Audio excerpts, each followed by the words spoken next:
I see Crystal Palace won the FA Cup, Martha. Yeah, I was delighted for them because I used to cover Crystal Palace in my previous life as a sports reporter. Yeah, the first football player I ever interviewed was for Charing Cross Hospital Radio in 1986. Ian Wright. Oh, Ian Wright standing with me, freezing cold. I couldn't get the gear to work. Proper journalists are all trying to pinch him away. He was the goal scorer that day. And yeah. he said, no, no, no, no, no, no, no. I'm going to wait with this guy. And I thought, mate, good on you. Never forgotten it. What a gent. How many years before you covered Crystal Palace was that? 15, 25, 29 years. Says it all, really. I'm James Matthews, I'm Martha Kelmer. and it's Tuesday, the 20th of May, day 117 of Donald Trump's presidency. After weeks of growing frustration, he's spoken with President Putin. So, are we any closer to peace? Plus, Trump and the world react to the news that the former US President Joe Biden has an aggressive form of prostate cancer. This comes on the day a book is published, which gives a scathing account of his physical and cognitive decline while in office.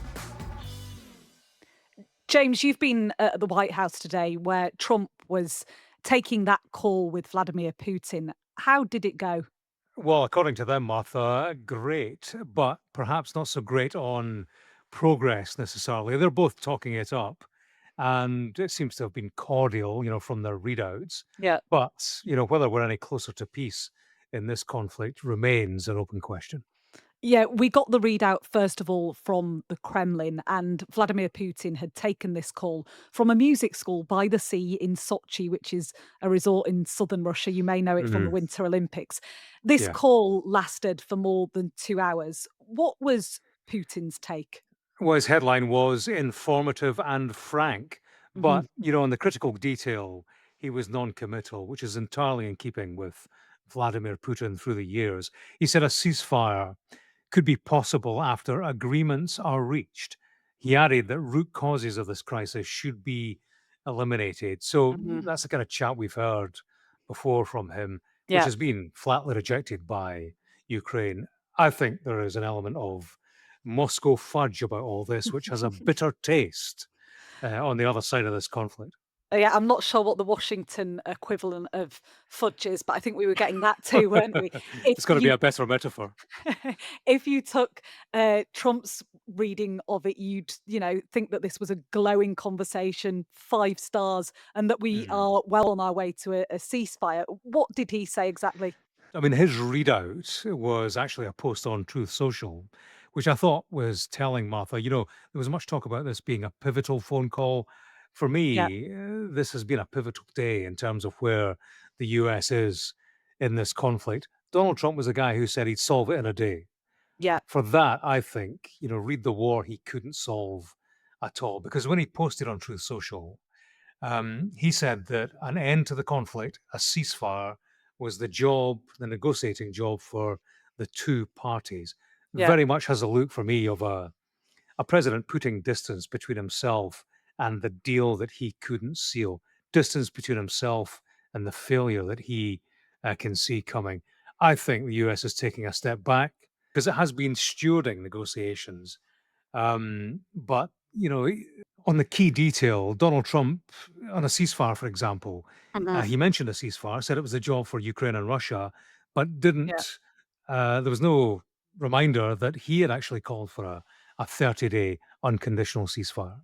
Mhm. He was saying, wasn't he, in the Middle East last week that he'd be having this call with Vladimir Putin, and he said, "He and I will meet and we'll solve it." Well, it doesn't feel that way today. It seems, as you say, that the US are taking a step back, that they're putting the ball back in Europe's court, that they're taking their leave of the situation, really. And, there's Yeah. nothing in that message from Donald Trump that suggests to me that the US are interested in stewarding these talks any further. Yeah, there was no mention of the sanctions, for example, that Donald Trump once threatened. Didn't mention his frustrations at intensive Russian bombing. Remember Mhm. that post on Truth Social, Vladimir, stop. Yeah. Far from all of that, he was speaking of large scale trade with the United States when this bloodbath is over, he said. He Mhm. added that Ukraine as well could get trade benefit from the rebuilding of the country. So Donald Trump, talking about a restoration of ties and relations with Russia in Kyiv and European capitals where they were looking for strong support from Washington. Mhm. They'd called Trump the day before this call to Putin to discuss sanctions and to reinforce their need for support in steering the Russian leader towards serious engagement. I think they'll be making further calls to the White House now to clarify where they stand because, on one reading, they stand alone.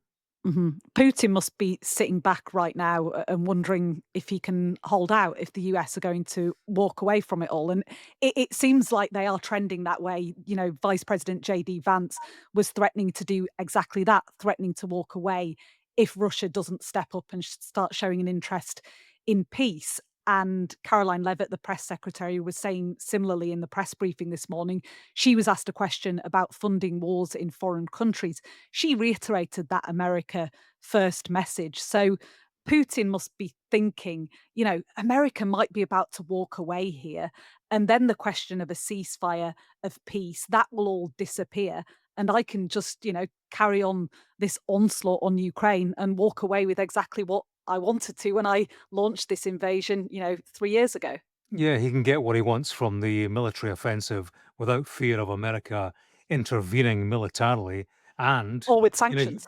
yeah, and he can get the economic benefit of restored relations with the United States because Yeah. that's the substance of Donald Trump's chat, certainly in social media. I think it's worth bearing in mind, Martha, Ukraine was never a pet project for Donald Trump.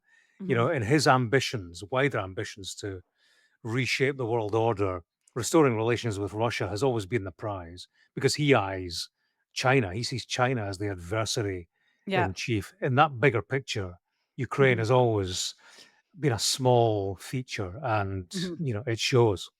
Yeah, I think, Trump fancied being the peace broker in this if he could get it done quickly and without too much Yeah. bother. But Putin isn't picking up what he's putting down, and I don't think Trump is in this for the long game. The other thing we should talk about, James, the other major news of the day is this bombshell announcement that came out on Sunday from Joe Biden's office. Interesting Yeah. that he always seems to make his big announcements on Sunday because it was a Sunday afternoon in the middle of summer that he announced that he wouldn't run for re-election after all. Mm. This time it was the very sad news that he has an aggressive form of prostate cancer which has Yeah. spread to his bones. Yeah. Sad news indeed. I know you mentioned it on yesterday's episode, Martha, when the news first broke. We've heard from Joe Biden himself. He posted a picture on X of himself and his wife, Dr. Jill Biden, and he wrote, "Cancer touches us all. Like so many of you, Jill and I have learned that we are strongest in the broken places. Thank you for lifting us up with love and support." Yeah, there's been a huge amount of support expressed for Joe Biden from across the world, including from King Charles, who, of course, is going through his own cancer treatment. It's also broken the political divide. Donald Trump posting on Truth Social his well wishes for Biden and his family, as did friend of the podcast and staunch right winger Marjorie Taylor Greene. You're a Uh, friend. exactly. But it's not all being complete fulsome support, has it? And no, indeed. There are those, MAGA voices certainly claiming the timing is suspicious. Joe Mhm. Biden and his cognitive decline is very much a live story at the moment. A book's coming out this week that points to a White House cover up. It's a book by journalists Alex Thompson and Jake Tapper. Their sources are telling them there was a cover up by close aides to hide the fact that Biden was losing his mental faculties whilst in office. And of course, his decision to run again for second term, many would argue, cost the Democrats the election. And actually, many people now say that the Democrats are so low in the opinion polls because of this alleged or perceived cover up, and voters haven't forgiven them for it. Yeah, it's definitely eroded trust in the Democratic Party, no doubt about it. I've read some of this book Mhm. already, and it's a fascinating tale and damning. The crux of the allegations being made are that Joe Biden's cognitive health has been declining for years. not just since that dreadful presidential debate, but for years, to the extent that on occasion he couldn't remember the names of his closest aides, people like his national security advisor, Jake Sullivan, like his press advisor, Kate Bedingfield, that he didn't know who they were when he saw them, Yeah. and that there was a cover up orchestrated primarily by the Biden family and by his closest aides, so that the public was not aware of the level of cognitive decline that he was experiencing. And it's not something, according to this book, that was happening all the time, but there were two versions of Joe Biden, the functioning Joe Biden and the non functioning Joe Biden. So, a really fascinating book. And I think it has naturally led to questions over this prostate cancer diagnosis. Of course, the two things are completely separate. His prostate cancer diagnosis has nothing to do with his cognitive decline and his general physical decline, but it does lead some to uh, question why, given that this cancer is now advanced enough to have spread to his bones, was it not known about when he was in office? Just over 100 days ago. Was it known about? Did he not have the tests, or did he not reveal the results of those tests? Obviously, the only people that know the answer to this are Joe Biden himself and those closest to him. But naturally, those are the sort of questions that are going to be asked now. Yeah, I wonder how long that story will run. I'm just looking at Donald Trump Jr. He Mhm. posted on Truth Social. Um, what I want to know is, how did Dr. Jill Biden miss stage 5 metastatic cancer? Or is this yet another cover up? Notwithstanding the fact that Dr. Jill Biden is not a medical doctor, Yeah. I read that because that's the kind of tenor of the Mhm. political debate around this story. And you can judge for yourself how charmless it is. On the subject of Biden, Martha, did you have much to do with him? Interview, press conference, or? A little bit. I remember the one thing that stood out to me in terms of this storyline was a press conference I went to when President Xi was visiting Biden Mhm. just outside San Francisco in sort of San Jose, Yeah, uh, big grand grounds, big grand building.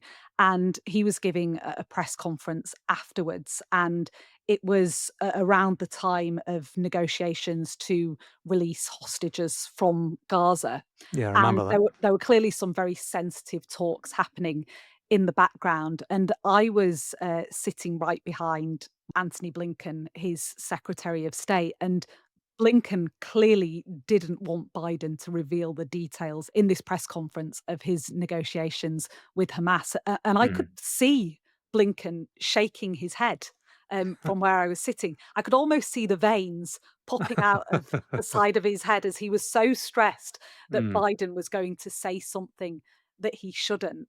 And I have no doubt that those closest to Joe Biden had serious concerns about his fitness to run for re-election at that point. And that was all the way back in November 2023. I was at a news conference, a Biden news conference once in the White House, and he was asked a question by a journalist. It was one of these kind of quite long questions. He started to answer, but actually lost, he forgot what question he had been asked. Mhm. So lost the thread. And the journalist kind of leaned forward and reminded him of the question that he had been asked. And I watched that and I thought, red line, that should not happen. If your Yeah. president Yeah. cannot remember the question that you've asked him, then well, we need to see that. There was also an interview with our colleagues on MSNBC with Zeke Emanuel, who is an oncologist and a professor who served as a COVID-19 advisor actually in the Biden administration. And he was asked, given the stage and severity of Biden's cancer diagnosis, how long he thought that he would have had it. And he said, absolutely certainly more than 100, 200 days ago, so before he Right. left office, and probably that he had it at the start of his presidency. So either he didn't do the test for prostate cancer, which perhaps would be unusual for a man of his age, Hmm. or that he did the test and for some reason the result was erroneous, or that there was a decision taken not to release the result of the test. So it is obviously incredibly sad news. But I think the Yeah. fact that we're hearing a lot of these allegations this week about Biden's cognitive decline and the cover up of that, naturally, there will be questions about the diagnosis of this disease. It's good to have you back on the podcast, Martha. You're back in LA, but last week, of course, you were covering the P. Diddy trial in New York. That's kind of the court case that's got everything, isn't it? Yeah, a few days off to cover that. And yeah, I mean, astonishing testimony about this guy who was just such a huge, larger than life figure. And actually, there was a couple of mentions of Donald Trump in the court case. They both, P. Diddy and Trump, they both had a similar status in New York at the same time. You know, P. Diddy was king of the music world and Donald Trump was king of the business world in New York. And, you know, they crossed paths many times. Trump referred to P. Diddy just last year as a good guy. Well, Mm. this court case would suggest that he very much was not a good guy. But my understanding is that there are certain people in P. Diddy's inner circle who are hopeful that if he does get convicted, that he may be able to get a pardon from Wow. his old mate, Donald Trump. I think that's highly unlikely. But yeah, definitely that case, one to watch away from Trump news. Yeah, we'll see. Look forward to your reporting on that as it continues. But that is it for today's episode. As always, we'd love to hear from you. Our email is trump100@sky.uk. So do please get in touch. And remember, you can follow the podcast for free wherever you're listening, and you can watch us as well. Just search Trump 100 on YouTube or on the Sky News app. But that's it for now. See you tomorrow for another day of Trump 100. See you then. Bye bye.